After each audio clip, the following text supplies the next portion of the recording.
नमस्कार, मैं हूं मनोज सैनी। आज का हमारा मुद्दा है शाह का सियासी सवाल। दौरे से पहले बवाल।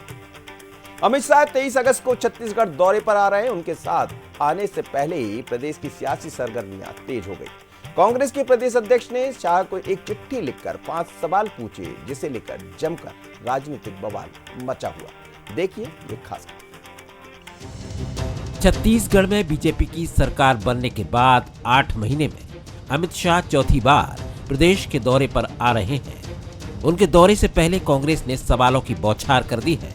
कांग्रेस प्रदेश अध्यक्ष दीपक बैज ने अमित शाह को चिट्ठी लिखकर कई सवाल दागे। कानून व्यवस्था से लेकर बस्तर में हो रहे एनकाउंटर को फर्जी बताया। बिल्कुल, अमित शाह जी छत्तीसगढ़ के दौरे पे आ रहे हैं, उनका स्वागत है, लेकिन हमारे कुछ सवाल भी हैं कि छत्तीसगढ़ में फर्जी एनकाउंटर कब बंद होगा। छत्तीसगढ़ के आदिवासियों को फर्जी नक्सली के नाम से जेल भेजना कब बंद होगा। छत्तीसगढ़ में आदिवासियों की लगातार हत्याएं हो रही, कब बंद होगा। छत्तीसगढ़ में आदिवासी बहनें सुरक्षित नहीं है, उसकी क्या गारंटी है। केंद्रीय गृह मंत्री 23 अगस्त को देर शाम रायपुर पहुंचेंगे। शाह का इस बार का दौरा सियासी मायनों में काफी अहम है, क्योंकि मोदी की गारंटी के तहत नक्सलवाद के खात्मे को लेकर जो वादा किया था, उसी पर रणनीति तैयार की जाएगी। इन सब के बीच कांग्रेस के खत पर भी बीजेपी ने करारा जवाब दिया। ऐसा है, मुझे लगता है कि गृह मंत्री हैं, भारत के गृह मंत्री हैं, उनके देश के अन्य हिस्सों में आना, उनको तो इस बात के लिए अमित शाह जी को धन्यवाद देना चाहिए कि दोबारा सरकार बनने के बाद और छत्तीसगढ़ में विष्णुदेव साई जी की सरकार बनने के बाद जितने नक्सलियों को मारा गया है, उतने नक्सली तो पिछले 20 साल में नहीं मारे गए हैं। और इससे नक्सलवाद से मुक्त अगर छत्तीसगढ़ होगा तो विकसित छत्तीसगढ़ बनेगा। नक्सलवाद से लेकर कानून व्यवस्था तक कांग्रेस कई मसलों पर लगातार राज्य सरकार को घेरने की कोशिश में है। इसी बीच केंद्रीय गृह मंत्री अमित शाह के दौरे से पहले कांग्रेस सुलगते सवाल भी दाग रही है। शाह के दौरे से पहले राजनीति की रंगत बदली हुई है। इसमें बयानों और सवालों के तल्ख रंग भी खुल रहे हैं। गौरव शुक्ला, बंसल न्यूज, रायपुर। अमित शाह एक ऐसे नेता हैं जो सियासत की नब्ज भी समझते हैं और सरकार में रहते हुए महत्वपूर्ण जिम्मेदारी भी निभाते हैं। गृह मंत्री हैं, जाहिर है उनके मन में भी कई सवाल होंगे छत्तीसगढ़ को लेकर, लेकिन चौथी बार दौरा हो रहा है तो जाहिर है कि वो समझ रहे हैं कि छत्तीसगढ़ आखिर क्यों बार बार जाना चाहिए। क्या ये नक्सलवाद पर एक बड़ा अटैक करने की तैयारी है, या इसके पीछे जो अभी कुछ दिनों में हमने जिस तरह का घटनाक्रम देखा, जिस तरह वहाँ की पुलिस ने कुछ एनकाउंटर किए जिसको लेकर सवाल उठा रही कांग्रेस, क्या उसको लेकर कुछ नई तैयारी। आज समझते हैं कि आखिर अमित शाह बार बार छत्तीसगढ़ क्यों आ रहे हैं। पहले चर्चा करें जरा उन 3 सवाल को हम देख लेंगे जिनके नजदीक हम रहने वाले। तो सबसे पहले 3 सवाल। क्या शाह के दौरे से पहले कांग्रेस के सवाल दबाव बनाने की कोशिश है? क्या भारतीय जनता पार्टी के चाणक्य के दौरे से कांग्रेस घबराई हुई है? शाह के 3 दिन के दौरे से कितनी बदलेगी छत्तीसगढ़ की सूरत? तो ये वो 3 सवाल हैं जिनके नजदीक हम रहने वाले। मेरे साथ 3 मेहमान जुड़ रहे हैं। श्रीचंद सुंदरानी हैं, पूर्व विधायक भारतीय जनता पार्टी के। सुंदरानी जी, आपका बहुत स्वागत है। सुरेंद्र वर्मा जी जुड़ रहे हैं, प्रवक्ता है कांग्रेस के। सुरेंद्र जी, आपका भी बहुत स्वागत है। और अनिरुद्ध दुबे जी जुड़ रहे हैं, वरिष्ठ पत्रकार, आपका भी बहुत स्वागत है। सबसे पहले अनिरुद्ध जी, मैं आपकी तरफ आना चाहूंगा और चलिए सुरेंद्र वर्मा जी से समझ लेते हैं, प्रवक्ता है कांग्रेस के। सुरेंद्र वर्मा जी, बार बार आ रहे हैं, ये बात सच है अमित शाह, लेकिन केंद्र में केंद्रीय मंत्री है और जब छत्तीसगढ़ की हम बात करते हैं तो नक्सलवाद की बात भी होती है। जाहिर है चिंता होगी कहीं ना कहीं अमित शाह जी के मन में। और जो गारंटी उन्होंने कही थी कि जब जैसे ही हमारी सरकार बनेगी, पहले आपकी सरकार बनी, उसके बाद वापसी फिर हो गई भारतीय जनता पार्टी की, लेकिन फिर सवाल किस बात को लेकर? क्या अभी भी एनकाउंटर को लेकर आप लोग वही हैं जहां शुरू से सवाल उठाते रहे? बात खाली एनकाउंटर की नहीं है मनोज जी। जिस तरह से चुनाव के दौरान गारंटी के नाम पर छत्तीसगढ़ की जनता को धोखा दिया गया, जिस तरह से मोदी की गारंटी और साय के सुशासन के ढोल पीटा जा रहा है, छत्तीसगढ़ की जनता का ये सवाल है। देखिए, केंद्रीय गृह मंत्री आ रहे हैं, स्वागत है उसका। नक्सल प्रभावित राज्य है छत्तीसगढ़। 12,000 करोड़ से अधिक की राशि जो केंद्रीय बलों की तैनाती का है, पाई पाई वसूल लिया गया छत्तीसगढ़ से। कोंडागांव जिले को नक्सल प्रभावित जिलों की सूची से बाहर इसलिए कर दिया गया क्योंकि उसको पैकेज देना ना पड़े।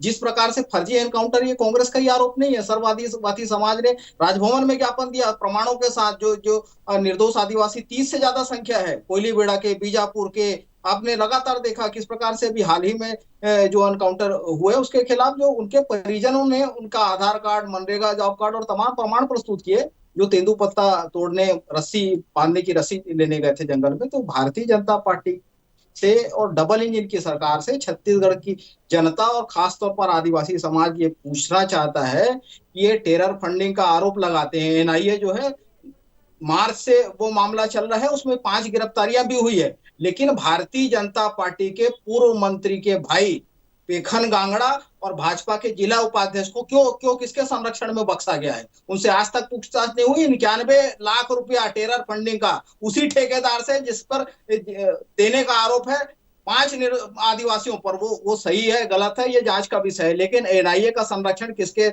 इशारे पे है? दूसरी बात, तमाम सभाओं में, चाहे वो अमित शाह जी की हो चाहे वो मोदी जी की हो, बस्तर में जितनी चुनावी सभा हुई, ये कहा गया कि नगर नार प्लांट नहीं बिकेगा। आज दीपम की साइट आप देख लीजिए, उसमें लगातार वो प्रक्रिया ये आगे बढ़ा रहे हैं। दीपम जो है केंद्र सरकार का विनिवेशीकरण का साइट है, जिसमें एनएमडीसी का नगर प्लांट जो है बेचने के लिए ये सेल लगा के रखे हैं। हसदेव के जंगल किसके फायदे के लिए, किसके मुनाफे के लिए काटे जा रहे हैं? जो पूर्ववर्ती सरकार ने निरस्त करने के लिए विधानसभा का सर्वसम्मति का प्रस्ताव भेजा है। लगातार ये विकास की बात करते हैं। दिल्ली राजहरा जगदलपुर रेल लाइन क्यों शुरू नहीं हुई अभी तक? भारतमाला परियोजना में जगदलपुर को क्यों नहीं जोड़ा गया? 2 साल पहले लंबा चौड़ा ढोल पीटे थे रायपुर से राजनांदगांव होके, जो एक्सप्रेसवे बनाने की बात थी हैदराबाद तक के लिए, वो अचानक वापस ले लिया जाता है और दलित चाटुकारिता में भारतीय जनता पार्टी के नेता मौन रहते हैं। आरक्षण का विधेयक किसके संदर्भ? अब तो डबल इंजन की सरकार है। राजभवन में क्यों रोका गया है 1.5 साल से? जो सर्व समाज का जो अधिकार है, वनों की कटाई हस्तियों में क्यों हो रही है? वन अधिकार अधिनियम में क्यों संशोधन हो गया? भारतीय जनता पार्टी ये बताए कि बस्तर में आदिवासियों की, निर्दोष आदिवासियों की मौत, उनकी फर्जी एनकाउंटर कब बंद होगा? ठीक है, मैं जवाब ले लूं। मुख्यालय जो है, मैं जवाब ले रहा हूं। सुंदरानी साहब जवाब भी दीजिएगा। और बार बार चौथी बार अमित शाह जी आ रहे हैं, तो क्या टारगेट कुछ बड़ा है? जी जी, आप आवाज सुन पा रहे हैं? समझ में नहीं आया क्या बोल रहे। अभी मेरी आवाज आपको मिल रही है? मेरी आवाज मिल रही है आपको सुंदरानी जी? मनोज जी, जी जी, बोलिएगा, आप जवाब मेरी दीजिएगा। आवाज आ रही मनोज जी? हाँ जी, हाँ जी, हाँ, आपकी आवाज मुझे मिल रही है। आपको मेरी आवाज मिल रही है? नहीं, निश्चित रूप से अमित शाह जी आज भारत के गृह मंत्री हैं और छत्तीसगढ़ नक्सलवाद की समस्या से जूझ रहा है। कहीं न कहीं 3 दिन का प्रशासनिक दौरा, कोई भारत का गृह मंत्री 3 दिन छत्तीसगढ़ में आके रुके, और छत्तीसगढ़ के लिए कम से कम ये गौरव की बात है कि छत्तीसगढ़ की समस्याओं से वो रूबरू होना चाहते हैं, छत्तीसगढ़ की समस्याओं का समाधान करना चाहते हैं, नक्सलवाद से पूरी तरह से मुक्ति दिलाना चाहते हैं छत्तीसगढ़ को। बड़े दुर्भाग्य की बात है कि कांग्रेस के नेताओं को यह भी बर्दाश्त नहीं होता। इनका अगर छत्तीसगढ़ के साथ प्रेम होता कांग्रेस के नेताओं का, तो निश्चित रूप से अमित शाह जी के दौरे का स्वागत करते, विरोध नहीं करते। आज बड़े दुर्भाग्य के साथ कहना पड़ रहा है कि जहां हम छत्तीसगढ़ के हितों के लिए, हमारी सरकार, आदरणीय मोदी जी की सरकार लगातार निर्णय लेते जा रही है, आदरणीय विष्णुदेव साय जी की सरकार लगातार छत्तीसगढ़ के हित में फैसले कर रही है, और आदरणीय अमित शाह जी रायपुर आकर इन सारे मुद्दों पे वो निर्णय लेने वाले हैं, और आने वाले समय में छत्तीसगढ़ नक्सलवाद से पूरी तरह मुक्त होगा। कांग्रेस इस बात से भयभीत है, कहीं कांग्रेस को लगता है कि छत्तीसगढ़ से अगर नक्सलवाद समाप्त हो गया तो कांग्रेस की दुकानदारी बंद हो जाएगी। नहीं, आप बड़ी बात कह रहे हैं, तो क्या कांग्रेस नक्सलवाद को बढ़ावा देती, दुकानदारी बंद हो जाएगी? बड़ा सवाल आपने खड़ा। आवाज बढ़ाओ जी, चलिए, मैं चाहूंगा कि सुंदरानी जी साहब को मेरी आवाज सुनाई दे, लेकिन क्या अनिरुद्ध दुबे जी मेरी आवाज सुन पा रहे हैं? हमको कुछ सुनाई तो नहीं आ रहा। अनिरुद्ध जी मेरी आवाज सुन पा रहे हैं? जी जी जी, दोनों को आप सुन रहे थे? आ रही है आवाज आपकी? जी जी जी, अनिरुद्ध जी, आप तो लगातार निगाहें बनाए रखते हैं, चौथी बार आ रहे हैं अमित शाह जी, और जी। छत्तीसगढ़ पर कुछ ज्यादा नजर है, मुझे ऐसा दिखाई देता है, लगातार आते हैं और उसके बाद कुछ बड़े निर्णय उनके जाने के बाद भी हमने देखा कि पिछली बार भी जब आए तो बड़े इनकाउंटर हुए, कई जो नक्सलवाद से जुड़े लोग थे वो मारे भी गए। उसको लेकर कांग्रेस सवाल उठाती रही। कितना गंभीर है ये मुद्दा, खासकर जब अमित शाह जी चौथी बार वहां पहुंच रहे हैं? राजनीतिक दृष्टि से इसको कैसे देखें और छत्तीसगढ़ के लिहाज से क्या महत्वपूर्ण है ये दौरा? जी देखिए, सबसे बड़ी बात है कि मैं पत्रकारिता को लेके ही उदाहरण देता हूँ, जर्नलिज्म को लेके। जी हाँ जी। क्या है कि एक जगह मुख्यालय होता है पत्रकारिता का, हेड ऑफिस होता है, बाकी जगह जो है छोटे छोटे ऑफिस होते हैं। लेकिन जब कोई प्रमुख, कोई हेड या हेड से नीचे वाला कोई अधिकारी जब जो दौरे पे जाता है तो अचानक हलचल मच जाती है और सारे जो है सिस्टम ठीक ठाक होने लग जाते हैं और लोग अपने आप डिसिप्लिन हो जाते हैं। अमित शाह जी की छत्तीसगढ़ में स्थिति आज से नहीं, कुछ वैसी बहुत पहले से रही है कि जब भी अमित शाह जी का दौरा आता है तो हलचल, राजनीतिक हलचल जो है छत्तीसगढ़ में, खास करके रायपुर में जबरदस्त मचती है। और जहां तक के देखिए क्या है कि अभी मैसेज ये हुआ कि वो जो है नक्सलवाद उन्मूलन की बैठक लेने आए थे छत्तीसगढ़ में। आज जो है बस्तर की बात करूं मैं विशेषकर, तो जो है नक्सली समस्या कोई आज की नहीं है, अविभाजित मध्य प्रदेश के समय से है और करीब 40 साल पुरानी है। और 40 साल की अगर कोई समस्या हो तो उसका निराकरण जो है चुटकी बजाते नहीं हो सकता। और खास करके बस्तर क्षेत्र जो अति दुर्गम क्षेत्र है, आप अगर कहीं पूरे देश पे अगर कहीं दृष्टिगोचर करें तो सबसे ज्यादा अगर कहीं आज नक्सल प्रभावित है तो छत्तीसगढ़ है। तो उसका कारण है बस्तर का जो है दुर्गम होना।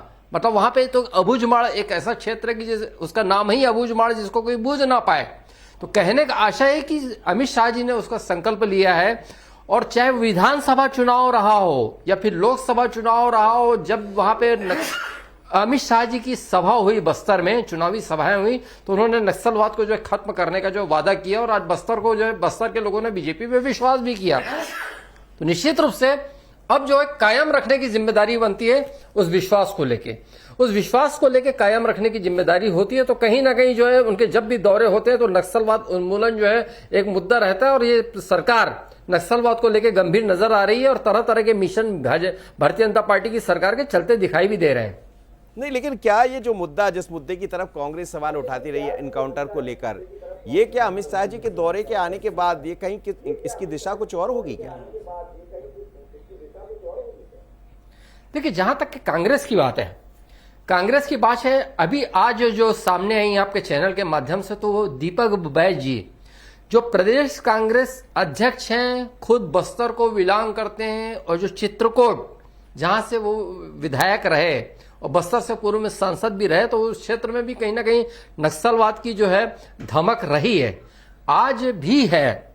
तो निश्चित रूप से अगर कहीं कोई बस्तर का कोई नेता अगर कहीं नक्सलवाद पे अपनी चिंता जताए और अपना दुख व्यक्त करे तो वाजिब है, क्योंकि वो तो मतलब महसूस कर रहे हैं। हम लोग राजधानी में बैठकर सिर्फ बातें करते हैं, उनका तो कहीं ना कहीं जो है मतलब बचपन से, भाई दीपक बैज जी की तो उम्र कम है और मैंने 40 साल की बात की, तो मतलब ये कि आज तक का उनका जीवन काल जो है नक्सलवाद को देखते हुए बीता, तो उनकी चिंता आना सामने स्वाभाविक है। लेकिन ये एक अच्छी बात है कि केंद्रीय गृह मंत्री होने के नाते अमित शाह जी जो है इस समस्या को लेकर गंभीर हो। एक बात और अच्छी है जो मैं आखिरी लाइन कहूंगा कि जो छत्तीसगढ़ के गृह मंत्री हैं विजय शर्मा जी, वो बार बार कहते हैं कि बातचीत के रास्ते खुले हैं। तो कम से कम ये अच्छा है कि आप जो है, हिंसा तो हो ही रही है लेकिन अहिंसा के रास्ते की भी बात अगर कहीं आप करते हैं तो उसको भी जो है मतलब एक अच्छी स्थिति माना जाता है। और विजय शर्मा जी के प्रयास को भी जो स्वागत है कहना चाहिए, जो बातचीत के रास्ते खुले हैं, जो बार बार कहते हैं। सुरेंद्र शर्मा जी, सवाल ये देखिए, नक्सलवाद कोई आज की समस्या तो है नहीं, जिसकी तरफ अनिरुद्ध जी भी बात कर रहे थे। नक्सलवाद तो पहले से रहा है। इस बीच में पहले आपकी जोगी सरकार रही, फिर भारतीय जनता पार्टी की सरकार आ गई, बाद में फिर बघेल साहब की सरकार आ गई और फिर भारतीय जनता पार्टी की सरकार आ गई। लेकिन उसको लेकर बीते वर्षों में हम देखें, जैसा दावा है भारतीय जनता पार्टी का कि बहुत हद तक वो उस पर काबू पाने में सफल रहे, तो कहीं तो कुछ अच्छा दिखता होगा कांग्रेस को कि नहीं दिखता? मनोज जी, देखिए, राजनीति का विषय नहीं है, कांग्रेस ने भोगा है नक्सलवाद का दर्द जो है, झीरम की घाटी का जो मामला है, आप भी इस बात से विदित है कि कांग्रेस ने पूरी पीढ़ी को खोया है। और असलियत यही है, कांग्रेस की जब सरकार रही, आपको याद होगा, विकास, विश्वास और सुरक्षा, ये तीनों मोर्चों पर योजना बना के ठोस काम हुए। उसी का परिणाम है कि प्रभावी नियंत्रण लगा। मूल बात जो है, भारतीय जनता पार्टी के नेता कांग्रेस पर आरोप लगाना छोड़ दे। सुदूर दक्षिण बस्तर के 2 ब्लॉक से 14 जिलों तक खाद पानी देकर प्रसारित करने का काम जो है भाजपा की सरकारों में हुआ। कलेक्टर के अपहरण भी हुए, एसपी की शहादत भी हुई और झीरम जैसा नरसंहार, ताड़मेटला में 78 जवान शहीद हुए थे, वो दौर भी छत्तीसगढ़ की जनता ने भोगा है। भारतीय जनता पार्टी सियासत करने के बजाय बताए कि वहां की जनता की बेहतरी के लिए, वहां के राहत और पुनर्वास के लिए इनके पास क्या योजना है। 1 तारीख को मनोज जी बेहद दुखद है कि 6 महीने की बच्ची को गोली मार दी जाती है और क्रॉस फायरिंग बताया जाता है। 1 जनवरी 2024 की घटना है, 8 महीने हो गए, न राहत, न मुआवजा, न उस परिवार से कोई बातचीत। 30 से ज्यादा नरसंहार हुए हैं और पहले भी जब 15 साल सरकार थी इनकी, 1100 सुरक्षा बल के जवान शहीद हुए थे और 1800 से ज्यादा स्थानीय आदिवासियों की शहादत हुई थी। तो भारतीय जनता पार्टी सियासत करने के बजाय बताए, पहले भी 15 साल में 3000 स्कूल बंद किए थे, जिसमें 400 से ज्यादा बस्तर के थे। 600 गांव से 3 लाख लोगों को पलायन के लिए मजबूर किया था। हमारी सरकार ने 5 साल में 7.5 लाख जो है वन अधिकार पट्टे दिए। पिछले 8 महीने की सरकार हो गई इनकी, एक भी वन अधिकार पट्टा दिए हो तो बताएं। उल्टा जो है कमर्शियल माइनिंग आदिवासी क्षेत्रों में, जंगल की कटाई आदिवासियों के क्षेत्र में अपने पूंजीपति मित्रों के मुनाफे के लिए करवा रहे हैं। नगरनार प्लांट क्यों बेच रहे हैं? नंदराज पर्वत अडानी को क्यों बेचे? ये बताए। तो आदिवासियों से इतना भेदभाव, इतनी हिकारत क्यों? भारतीय जनता पार्टी की संलिप्तता। मैं तो फिर से कह रहा हूं, सर सवाल यही है ना कि इतना सब कुछ है तो फिर रिजल्ट तो दूसरी तरह के होना चाहिए था। आखिर जब ये सब बातें तो क्यों नहीं समझ जी? इस बात का आज तक खंडन नहीं आया है कि भारतीय जनता पार्टी के नेता पोडियम लिंगा, भाजपा के नेता जिला उपाध्यक्ष जगत पुजारा जो ट्रैक्टर सप्लाई करते नक्सलियों को रंगे हाथ पकड़े गए थे, धर्मेंद्र चोपड़ा की गिरफ्तारी भाजपा के तत्कालीन सांसद की गाड़ी से एयरपोर्ट के पास हुई थी। और अभी जो 91 लाख का मामला है, एनआईए जांच कर रही है, गृह मंत्रालय के अधीन है, देश के गृह मंत्री को जवाब देना चाहिए। एनआईए मार्च से जांच कर रही है, उसी मामले में उसी ठेकेदार के खिलाफ आरोप है और भाजपा के 2 नेता जो है, जिला उपाध्यक्ष है और पूर्व मंत्री का भाई है पेखन गांगड़ा, तो उसके खिलाफ वो क्या भाजपा का नेता होने से तमाम संविधान और कानून के दायरे से बाहर हो जाता है? टेरर फंडिंग कितना बड़ा मामला है, नक्सलियों के मदद के बदले जो पैसा उगाही की जो बात है, और भाजपा के नेता संलिप्त है, एनआईए उनको क्लीन चिट दे रही है, उनसे पूछताछ नहीं, उनको नोटिस तक नहीं। तो ये जो चीजें हैं, ये विश्वसनीयता की पहली शर्त मनोज जी पारदर्शिता है। और एक तरफ आप जो है नक्सली बता के गोली मार रहे हैं, आदिवासी वहां के राजभवन जाके मांग कर रहे हैं न्यायिक जांच की, आप जांच से भाग रहे हैं। जांच क्यों नहीं होनी चाहिए? जी जवाब दीजिएगा सुनरानी जी। देखिए, कितने भी आरोप लगाएं कांग्रेस पार्टी के लोग, ये सिर्फ आरोप बन के रह जाते हैं। कांग्रेस पार्टी कोई तथ्यात्मक बात नहीं करती और 5 साल तक सरकार रही, 6 महीना 7 महीना पहले तक तो कांग्रेस की सरकार थी। ये झीरम घाटी की घटना का निश्चित रूप से मैं भी मानता हूं कि छत्तीसगढ़ के लिए दुर्भाग्यजनक घटना थी और हमें भी अफसोस है कि हमारे प्रथम पंक्ति के नेता छत्तीसगढ़ के शहीद हुए।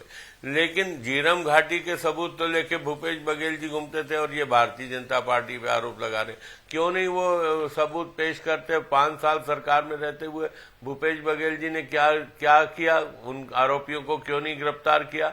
क्यों नहीं उन पे कार्रवाई की? भूपेश बघेल को जवाब देना है, कांग्रेस पार्टी को जवाब देना है। किसकी जवाबतारी है? जांच एजेंसी नहीं, आप तो ना, आप सुनिए सुरेंद्र जी, सुनिए, आप बीच में मत बोलो, मैं आपको सुन रहा था आराम से। मैंने आपको पर्याप्त समय दिया। सुरेंद्र वर्मा जी, मैं आपको सुन रहा था, आपको सुनने की आदत डालनी। मैं आपसे जवाब ले लूंगा सुरेंद्र जी, मैं आपसे जवाब ले लूंगा। नहीं, आपको सुनने की आदत डालनी चाहिए जी। न विधानसभा के पटल पे आपने सबूत रखे, न विधानसभा के बाहर रखे। आप सिर्फ बात करते रहे कि झीरम घाटी के सबूत हमारे जेब में। जब कांग्रेस के अध्यक्ष थे भूपेश बघेल जी, तब ये कहते थे, जब मुख्यमंत्री बने तो कहां गए वो सबूत? क्यों नहीं जनता के सामने लाया? हम भी चाहते हैं कि झीरम घाटी के जितने भी शहीद हुए उनके हत्यारों को नाम उजागर होने चाहिए, निश्चित रूप से होना चाहिए। क्यों नहीं होना चाहिए? किया जाना चाहिए था। और आज भी अगर भूपेश बघेल जी के पास प्रमाण है तो वह प्रस्तुत करें, सरकार निश्चित रूप से कार्रवाई करेगी, जांच कराएगी। ये बार बार झीरम घाटी की बात करके भारतीय जनता पार्टी को बदनाम करना चाहते हैं, लेकिन सुई का कांटा तो इन्हीं की तरफ उड़ा। जब ये घटना घटी तब भी अगर मैं उस वक्त की बात करूं, क्योंकि आज का विषय वो नहीं है। सवाल तो वो ढेर सारे उठा रहे हैं आपको लेकर, नगरनार की बात करते, नगरनार का जो प्रोजेक्ट है उसको लेकर बात करते, तमाम तरह की चीजें। लेकिन जो अमित शाह जी का दौरा है सुंदरानी साहब, है क्या 3 दिन लंबा वक्त यहां गुजारने वाले हैं, तो 3 दिन को लेकर जो कार्यक्रम दिखाई दे रहा है उससे तो समझ आ रहा है कि बहुत गंभीर है वो।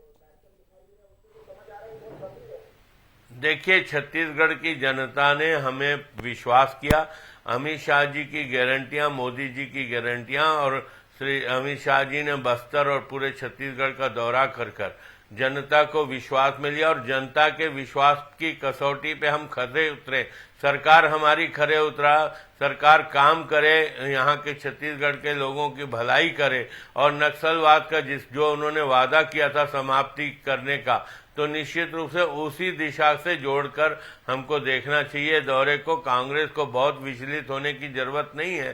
छत्तीसगढ़ की खुशहाली के लिए आदरणीय अमित शाह जी छत्तीसगढ़ के दौरे पे आ रहे हैं। कांग्रेस के नेताओं को चाहिए कि उनके दौरे का स्वागत करें बजाय आलोचना करने। जी सुरेंद्र जी कुछ कह रहे थे, बहुत जल्दी से कह दी, समय कम है मेरे पास, फिर मैं दुबे जी के पास जाऊंगा। जी पीड़ितों के परिजन का पहले दिन से आरोप है कि झीरम घाटी के खून के छींटे जो है भाजपाइयों के दामन में है। सबसे बड़ा राजनीतिक नरसंहार है। दरबार थाने में एफआईआर थी, क्यों उस पर, किसके इशारे पर? देखिए, गणपति और रमन्ना बहुत गंभीर है। देखिए, झीरम घाटी की चर्चा हमेशा होती रही, लेकिन जब अमित शाह चौथी बार आ रहे हैं तो कुछ देखना तो पड़ेगा सर कांग्रेस को।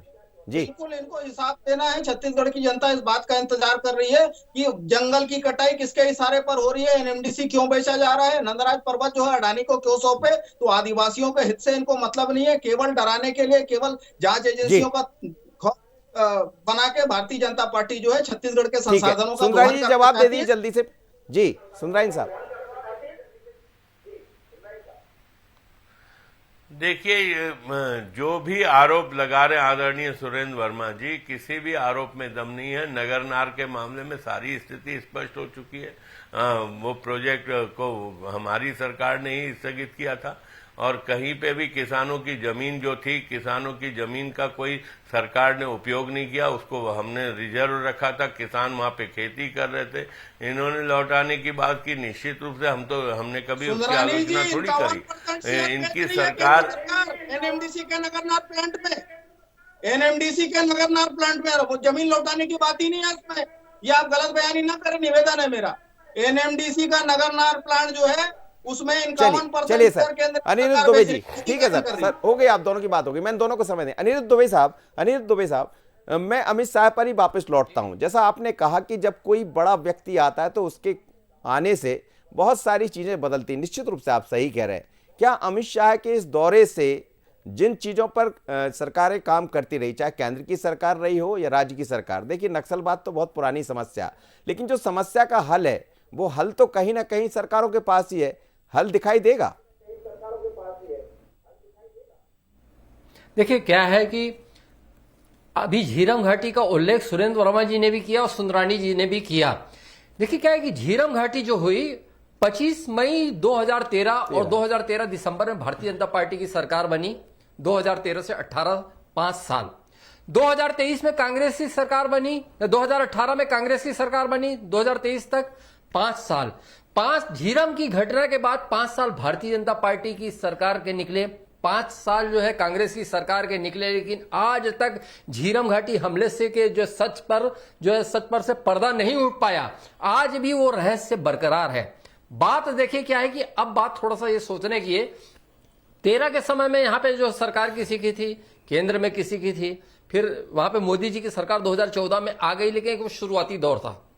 बात करें 2018 की तो यहां पे कांग्रेस की सरकार थी, वहां पे मोदी जी की सरकार थी, लेकिन तालमेल का अभाव था, जिसकी परिणति प्रधानमंत्री आवास योजना का छत्तीसगढ़ में मतलब है बहुत कछुए की गति से चलना। अब आज जो है डबल इंजन सरकार की बात है, और मैं आपको पहले भी कह चुका हूं कि यहां जो नक्सलवाद पूरे देश में देखा जाए तो सबसे जो खतरनाक इस दौर से जो गुजर रहा है तो छत्तीसगढ़ और छत्तीसगढ़ में बस्तर। जी तो आज अगर कहीं डबल इंजन की सरकार है और आज अगर कहीं इच्छा शक्ति के साथ चाहे बातचीत के रास्ते करें या कोई और रास्ते करें, तो आज जो है कुछ बेहतर बस्तर को लेकर हो सकता है। और 3 दिन का दौरा केवल नक्सलवाद को लेकर नहीं है, पार्टी के लोगों से भी अमित शाह जी मुलाकात करेंगे, संगठन के लोगों से, सरकारी नुमाइंदों से तो करेंगे, लेकिन संगठन के लोगों से भी करेंगे। तो हर दृष्टि से ये जो 3 दिन का दौरा बहुत महत्वपूर्ण है। चलिए सर, कहते हैं कि संवाद से हर समस्या का हल निकल सकता है। संवाद से पार्टी के भीतर भी जो चीजें हैं वो ठीक हो सकती है, और अमित शाह एक ऐसे नेता है जो संगठन को भी समझते हैं और सत्ता को भी समझते हैं। बहुत धन्यवाद सुंदरानी साहब, आप मेरे साथ जुड़े, सुरेंद्र वर्मा जी, और साथ ही दुबे जी आप मेरे साथ जुड़े। लेकिन छत्तीसगढ़ नक्सलवाद की समस्या बड़ी पुरानी रही है, पर साहस से जब सियासी सवाल होते हैं तो सवालों का जवाब भी वो देंगे, क्योंकि अमित शाह ये समझते हैं कि मुझे करना क्या है, और अपने प्लान के साथ वहाँ पहुँचते। तो 3 दिन रहने वाले छत्तीसगढ़ में स्वाभाविक है विपक्ष अपना काम करेगा, लेकिन 3 दिन में और क्या दिखेगा तो नजरें इस पर रहेगी। लेकिन आगे देखिए दिन भर की बड़ी और दिलचस्प खबर, हमारा खास बुलेटिन प्राइम टाइम, मेरी सहयोगी अनुपमा के साथ। नमस्कार।